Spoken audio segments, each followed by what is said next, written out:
wrinkle.com. Today I'm going to teach you how to cut bias strips of fabric and make them continuous so that they're ready to use in any of your sewing projects. Now this piece of fabric is a miniature version of what you'll be working with. I've just cut it so small so that it is much easier for me to film and for you to understand what's happening on camera. So to make continuous binding, first you need to find your bias line. So you'll take one corner, such as this piece here, and you'll fold it over until it meets this edge here. Now traditionally this and this here will be your cut lines, these two bits here, and these will be your salvages of your material. So you'll take this corner over, and this line here going across is your bias line. So you want to cut directly along that bias line. I'm actually going to pause the camera and cut off screen so I'm much neater, and I'll come back in a second. Alright, so I'm back. As you can see, I have now cut that line across there, and you have the two separate pieces. And you want to take this cut line of your fabric and bring it all the way down to the other cut line of your fabric.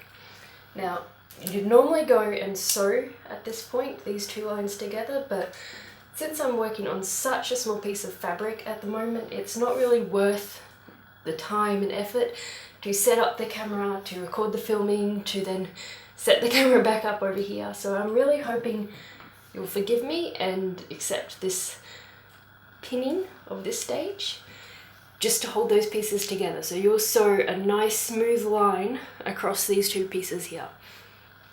Okay, next you should take a ruler. I'm going to be using this quilting ruler here, which has the hanging measurements and lines across it. However, you can do it the longer way with a standard everyday stationary ruler.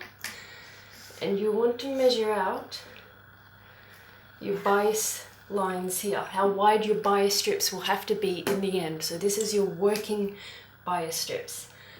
And I'm just using a removable non-permanent pen here. This is a heat removable one, or friction removable. So I can just go over this with my iron and these lines will completely disappear. And you want to just keep marking out all of your bias lines across the entire project from start to end. So as you can see, I don't have many lines on this one, but your project will end up having quite a number of lines on them. Okay.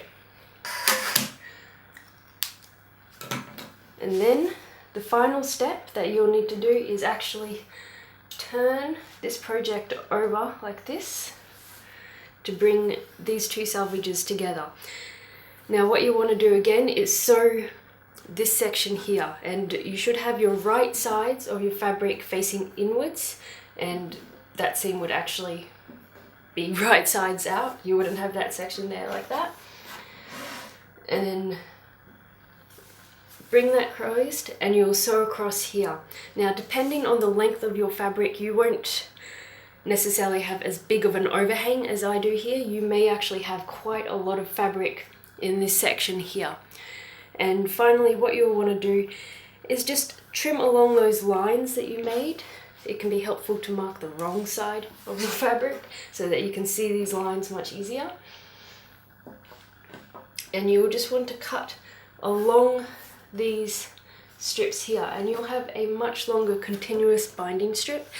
You may need to then later go and join these sections together, and I will show you that in a different lesson, in a different project, just so that you can do this. If you have any questions, please put them in the comments below, and don't forget to click the like and subscribe buttons. Thank you!